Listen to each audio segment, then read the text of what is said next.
Welcome to the Patrick Riggins Show, the show breaking the speed limit of radio shows. We pack so much into 1 hour that we have no choice. And even though we are speeding, we still cannot get to everything. And blowing through this radio space-time continuum is the supercharged, nitro-fueled station WNOX FM 100.3. You can also tune us in on the internet at www.wnoxfm.com.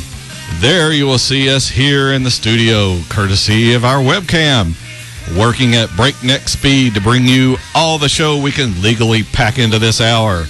That is, without getting pulled over by the man.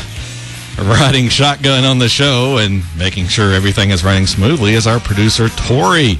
I will give him an official apology for not making the gig last night at the well. I was trying to get this show pulled together. I don't know how good of an excuse that is. So, did it go well out there, though? Oh, yeah. I mentioned last week that, you'd be signing autographs, and you would not believe the line we had just waiting, just chanting, Patrick, yeah. Patrick, Pat. And, boy, were they just upset. That you're getting me confused with Posey.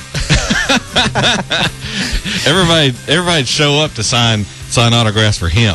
Yeah, he's much bigger than I am. It turned out to be a good show. The Treatment played as well. The name of the band was The Treatment, and Big Bad Oven was the name of the other band. Bad Oven. Yeah, so everything went good. The Well, cool place down there. So if you got a chance, go down there and check it out. It's for musicians by musicians. So it's a cool little groove. Anything else coming up, or? Nope, that's it on the books for right now. So, well, hopefully one of these days I'm gonna make Square it to Garden somewhere. next month. Maybe. Oh, is it MSG? Yeah. Cool. Yeah. So Maynardville Square Garden. Maynardville Square Garden, Morristown Square Garden. Yeah, I'm just going to go home, kick back, enjoy the weather. Yeah, that's cool. I'm not going to mention it because everyone does. And mention what? Yeah, exactly. I'm so sick of hearing about it. Yes, I know it's hot. It's warm today. So probably be warm tomorrow. If we all lived outside in tents, I could see you complaining about it. But 99% of the people have AC. Well, it's a dry heat though. Yeah, exactly. No, it's a hot heat. It's a wet heat. It's a hot heat. A hot heat. All right. First off, I want to thank everyone again for tuning into the show today.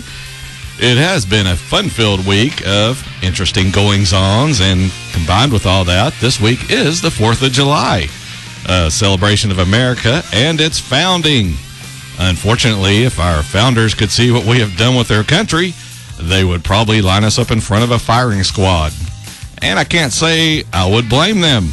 We are rapidly losing what our country used to stand for: freedom and liberty from government meddling and control. One of the things which is speeding us along this destructive path is this whole war on terror and its chief spinoff, the TSA. This bunch out there is single-handedly doing more destruction to our rights and freedoms than just about any other government agency could. All in the name of protecting us from some mythical threat of terror. Well, for example, let's take the most visible part of the TSA, the outright circumventing of our rights in the airport. Now, what exactly is this supposed to accomplish? Protecting us from terrorists? Let's look at it logically. What do terrorists want to do? They want to maximize the terror of the population of a country. So why blow up a plane?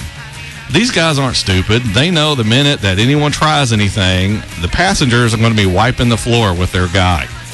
So does anyone still think that if someone really wanted to bring down an airline, it couldn't be done? I mean, just go out and look at the final approach to any airport in this country. When planes are coming in that part of the approach, it's a condition called low, slow, and flying dirty. In this configuration, it is particularly vulnerable to attack. So is this some big secret? No. Look at our southern border. We have so many illegals coming across that it makes for a huge debate in our country. The government knows the numbers are so large that the Democrats are trying to get them legalized so they can vote. That is how many are sneaking in. And with all these people, how how hard would it be, really, for someone bent on causing a problem in this country to cross along with everyone else? Well, not very. With all the drugs that are being smuggled into this country each year, how hard would it be to bring along a Stinger missile strapped to your back? Again, no problem. Let's say you cannot find a Stinger. How about a rocket launcher? Now you may be saying, be realistic, Patrick. Yeah, exactly, as Tori says. Be realistic, Patrick. Well, LAPD has recovered rocket launchers during raids of street gangs for years. So we have the necessary ingredients to cause a really bad accident. We have the person wanting to do it, we have the equipment to do it, and we have multiple places from which to carry out the mission. Why has it not been happening yet? And don't give me the bull that is because of the TSA. There is nothing they've been able to do to stop any of these ingredients for terror to be in place. So again, why has it not happened? Maybe because we're being sold a bill of goods on this whole war of terror. But why? What's the reasoning behind that? It's because the government wants this war on terror so they can justify taking more of your freedoms and liberties. And with an undefined war on terror, essentially an unending war, you will never get them back.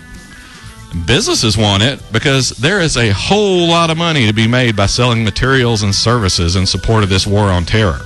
Wars make money, good money, and easy money. Very rarely does one question an expenditure on a war-related item. No one wants to be the person seen as depriving our people of an important item to help them fight. This results in a vicious cycle of more rights lost, more spending. More rights lost, more spending. And on until we as the American people break this cycle. The way to do this is by voting in people who will defend these or defund these freedom-robbing and money-wasting agencies and give the country back to the people who make it work. Us, the American citizens who celebrate freedom during this week, the 4th of July. This show, we're going to have lots to get to. We're going to talk about the Supreme Court ruling from an angle you're probably not going to hear anywhere else, along with a few other related things during this very short hour. This is Patrick Riggins with the Patrick Riggins Show. We'll be back.